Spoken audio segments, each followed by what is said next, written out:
एक पिता के लिए उसकी संतान उसका गर्व है, उसका अहंकार है, और संतान के लिए उसके पिता उसका आदर्श, उसकी प्रेरणा।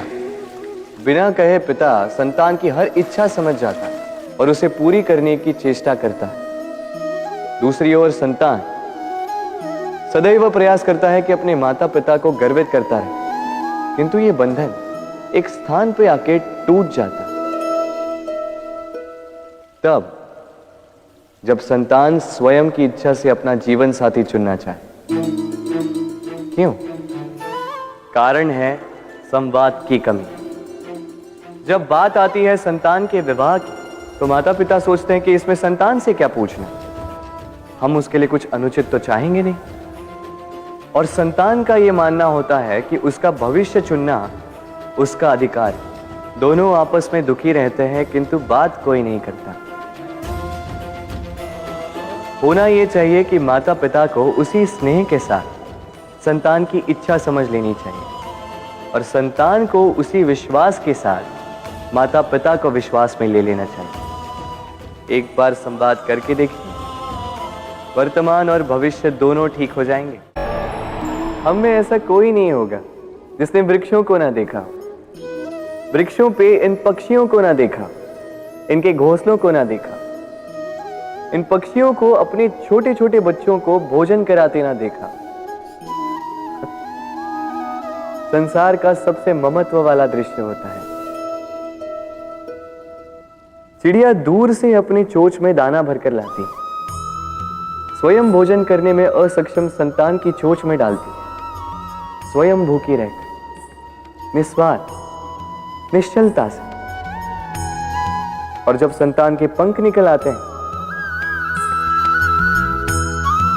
वो उसे उड़ना सिखाती और उसके पश्चात उसे स्वतंत्र कर देती है अपना जीवन जीने के लिए, इस आकाश में उड़ान भरने के लिए। और हम मनुष्य क्या करते हैं?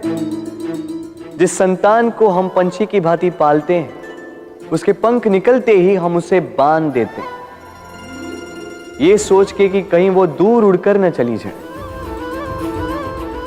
ऐसा नहीं कि इस स्थिति में माता पिता को संतान से प्रेम नहीं है, अवश्य है, किंतु इसमें प्रेम पर मोह भारी पड़ जाता है, जो स्वयं अपने और संतान के भविष्य के बीच में बाधा बन जाता है।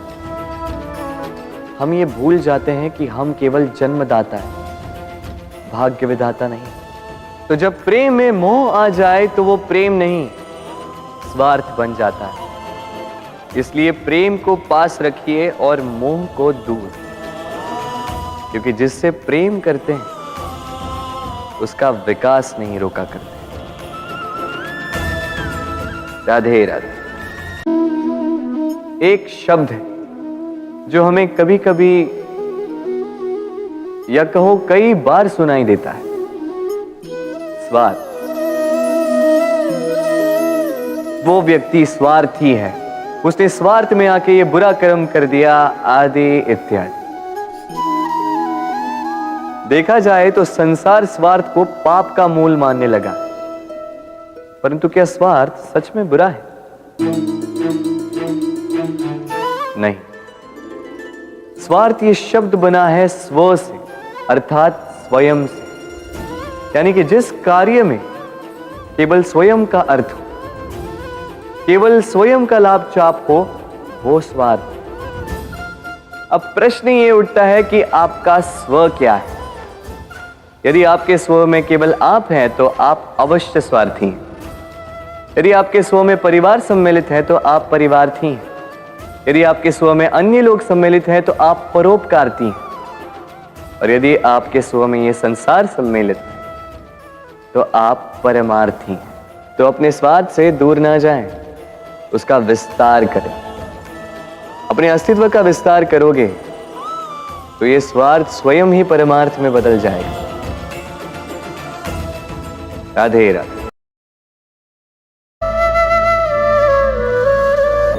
भूल और मनुष्य, इन दोनों का संबंध कुछ वैसा है जैसा पंख और चिड़िया का, जैसा धारा और नदिया का।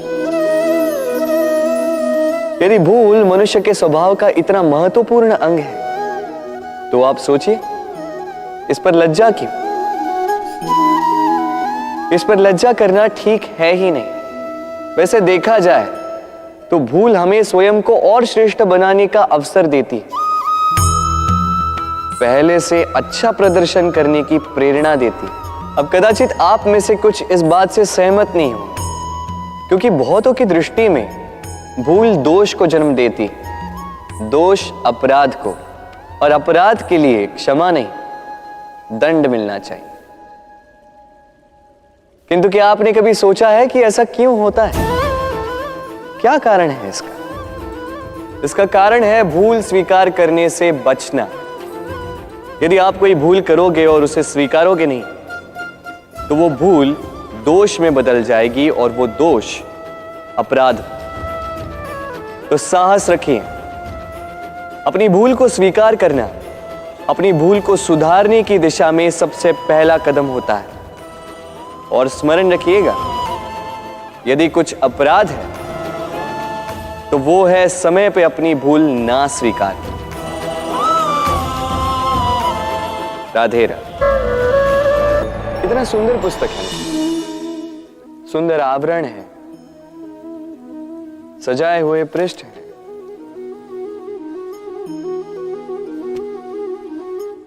किंतु क्या ये सत्य में अद्भुत पुस्तक कहलाने की पात्र है? क्या इसमें जो लिखा है वो सत्य है, प्रेरणादायी है, हमारे लिए मूल्यवान है? कैसे निश्चय लिया जाए इस बात का? अब आप सोचेंगे कि सीधी सी बात है, आवरण को देख के पुस्तक की गुणवत्ता कैसे जानी जा सकती? इसके लिए तो आपको उसे पढ़ना होगा, उसे समझना होगा, समय देना होगा, है ना? बिल्कुल उचित सोच रहे हैं आप। बस आश्चर्य की बात यह है कि पुस्तक के विषय में आप ये सारी बातें जानते हैं, किंतु किसी व्यक्ति के विषय में आप ये सारी बातें मन में नहीं लाते। व्यक्ति का मूल्यांकन भी उसके वस्त्रों से, उसके शारीरिक रूप से या उसकी सुंदरता से नहीं किया जा सकता। उसके लिए आपको उस व्यक्ति को पढ़ना होगा, उसे समझना होगा, उसे समय देना होगा। पर हम क्या करते हैं? पहनावे, रंग, सुंदरता को देखकर आकर्षित हो जाते हैं, उसे प्रेम समझ बैठते हैं, और आए दिन कोई ना कोई ये कहते सुनाई देता है कि उसकी प्रेम कहानी सफल नहीं हो पाई, उसे छल मिला। किंतु इसमें दोष किसी और का नहीं, स्वयं आपका है। आपने उस व्यक्ति को समय नहीं दिया, आपने उस व्यक्ति के विचार नहीं परखे। प्रेम 2 क्षण में बनने वाला पकवान नहीं है, इसका स्वाद चखने के लिए आपको जीवन भर का समय देना पड़ेगा। तो समय दीजिए, एक दूसरे के रूप से नहीं, आत्मा से जुड़ी, निश्चित ही मन प्रसन्नता से कह उठेगा, राधे राधे। मनुष्य की सोच संसार का सबसे गहन या कहो सबसे कठिन भाव है। कब क्या होने के पश्चात ये मन क्या सोच बैठेगा, ये कहना असंभव है। और यही सोच कई बार हमारे मन में हीन की भावना ले आती है।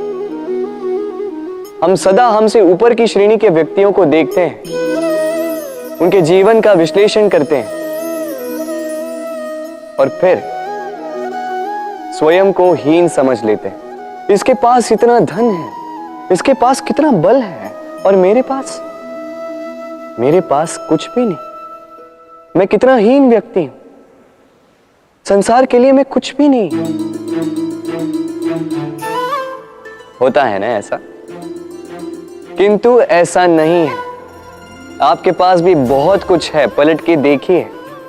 किसी भूखे व्यक्ति को केवल एक रोटी मिल जाए तो भले ही दूसरों के लिए वो अन्न का दाना होगा, किंतु उसके लिए वो भोज से कम नहीं। इसलिए जब भी मन में हीन भावना जागे, अपनों की ओर देखिए, उनकी ओर पलटिए। आपको विश्वास हो जाएगा कि भले ही आप ये मानते हो कि इस संसार के लिए आप कुछ नहीं है, कुछ लोगों के लिए आप संपूर्ण संसार है। तो जो आपका संसार है उसमें प्रसन्न रहना सीखिए। राधे राधे।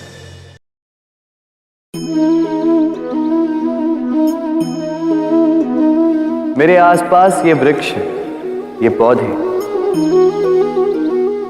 ये पुष्प देख रहे हैं आप? है ना सुंदर? क्योंकि आपने इन्हें देखा है। इसी प्रकार जब प्रेम की बात आती है, लोग किसी का मुख स्मरण कर लेते हैं। ऐसी आंखें, वैसी मुस्कान, तिरछी भ्रूकुटी, घने केश, पर क्या यही प्रेम का अस्तित्व है? नहीं, ये उस शरीर का अस्तित्व है जिसे हमारी आंखों ने देखा और हमने स्वीकार कर लिया। परंतु प्रेम भिन्न है। प्रेम उस वायु की भांति है जो हमें दिखाई नहीं देता, किंतु वही हमें जीवन देता है। संसार किसी स्त्री को कुरूप कह सकता है क्योंकि वो उसे अपनी तन की आंखों से देखता है, परंतु संतान उसी माता को संसार में सबसे सुंदर समझती है, क्योंकि वो भाव से जुड़े।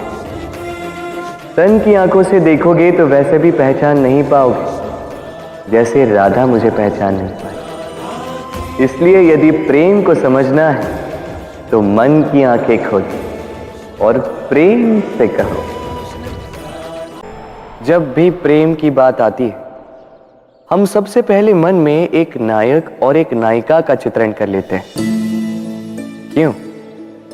आपके साथ भी यही होता है ना? पर क्या प्रेम केवल नायक नायिका के आकर्षण का बंधन है? नहीं, प्रेम तो परिवार से हो सकता है, माता पिता भाई बहन से हो सकता है, सखा मित्रों से हो सकता है, देश और जन्मभूमि के लिए हो सकता है, मानवता के लिए हो सकता है, किसी कला के लिए हो सकता है, इस प्रकृति के लिए हो सकता है। पर प्रेम कभी उस पन्ने पर लिखा ही नहीं जा सकता जिस पर पहले ही बहुत कुछ लिखा हो। जैसे एक भरी मटकी में और पानी आ ही नहीं सकता। तो यदि प्रेम को पाना है तो मन को खाली करना होगा। अपनी इच्छाएं, अपना सुख सब त्याग कर समर्पण करना होगा। अपने मन से व्यापार हटा दो, तभी प्यार मिलेगा और मन प्रसन्न होकर बोलेगा, राधे राधे। प्रेम विधाता की सबसे सुंदर कृति, परंतु हर कृति को संभालना पड़ता है। अब इसी मूर्ति को देख लीजिए।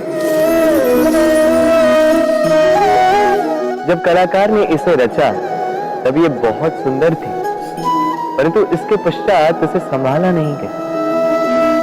इसके स्वामी ने इसके देखभाल का कर्तव्य ठीक से नहीं निभाया और अब यह मूर्ति असुंदर लगने लगी। इसी प्रकार केवल कह देने से प्रेम नहीं हो जाता। इसके लिए आपको अपने कर्तव्यों को पूर्ण करना होगा। तो देश की रक्षा, परिवार और संबंधियों की सुरक्षा, संतान को संस्कार, जीवन साथी का आभार, ये कर्तव्य जब तक नहीं निभाओगे प्रेम से दूर होते जाओगे। तो यदि प्रेम का अमृत पाना है तो कर्तव्य की अंजलि बनानी होगी और मन से कहना होगा, प्रेम संसार का सबसे पवित्र बंधन है। पर सच पूछो तो ये बंधन से मुक्ति है, स्वतंत्रता है।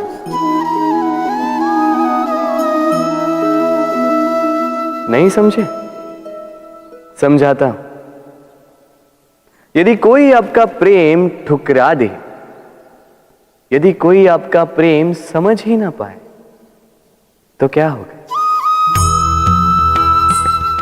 कुछ उदास हो जाएंगे, कुछ छल करके प्रेम पाना चाहेंगे, तो कुछ बलपूर्वक प्रेम पर अधिकार करना चाहे, किंतु यह आवश्यक नहीं कि जिससे आप प्रेम करते हो उसे भी आपसे प्रेम, क्योंकि प्रेम कोई वस्तु नहीं है, न राज्य है, न धन जिसे आप बल से अपने वश में कर सको। प्रेम वो शक्ति है जो आपके लिए हर बंधन तोड़ सकती है, किंतु स्वयं किसी बंधन में नहीं फंसती। तो जिससे भी आप प्रेम करते हो उसे स्वतंत्र छोड़ दीजिए, क्योंकि स्वतंत्रता ही वो भाव है जो जीव को सबसे अधिक प्रिय है। प्रेम सच्चा होगा तो उसे अवश्य समझ में आए। तब तक के लिए निस्वार्थ भाव से प्रेम कीजिए। स्वार्थ हट जाएगा तो प्रेम आ ही जाएगा और मन प्रसन्न होकर बोलेगा, राधे राधे। मनुष्य का स्वभाव है कमाना, संग्रह करना, फिर चाहे वो धन हो, नाते हो, संबंध हो या हो प्रसन्नता। परंतु क्या आपने कभी सोचा है नियति ने यह संग्रह करने की प्रकृति मनुष्य में क्यों डाली? एक बीज से पौधा पनपता है, उसके भोजन से फल संग्रहित होता है।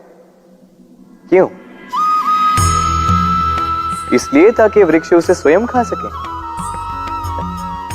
नहीं, बल्कि इसलिए ताकि वो भूखे जीवों में बांट सके। अब आप पूछेंगे कि इसमें वृक्ष का क्या लाभ?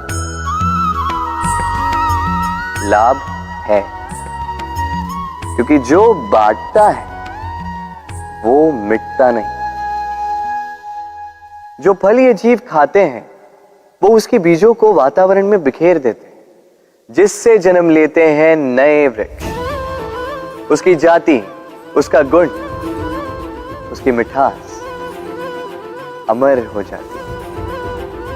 इसलिए स्मरण रखिएगा, अमीर होने के लिए एक एक क्षण संग्रह करना पड़ता है, किंतु अमर बनने के लिए एक एक कण बांटना पड़ता है। राधे राधे। मन बड़ी ही विचित्र कृति है। ये मन शरीर के किस अंग में बसता है कोई नहीं जानता, किंतु संपूर्ण शरीर इस मन की इच्छा साकार करने के लिए प्रयास करता रहता है। अब यदि मन कुछ खाने का करे तो व्यक्ति उसकी वनोपवनों की इच्छा साकार करने का माध्यम ढूंढता रहता है। अब यदि मन किसी को शत्रु समझ ले तो व्यक्ति उसे नष्ट करने का हर संभव प्रयास करता है। अब यदि मन किसी से प्रेम करे तो उसकी प्रसन्नता के लिए हर सीमा लांघने के लिए सज्ज रहता है। परंतु जीवन सुखद हो इसके लिए आवश्यक है कि मन खाली हो। इस बांसुरी की भांति भीतर कुछ भी नहीं, न राग है न द्वेष, तब भी तार छेड़ने पर स्वर निकलता है। इसी प्रकार मन को भी भावनाओं से मुक्त रखना आवश्यक है। स्मरण रखिए, मन में कुछ भर के जियोगे तो मन भर के जी नहीं पाओगे। राधे राधे।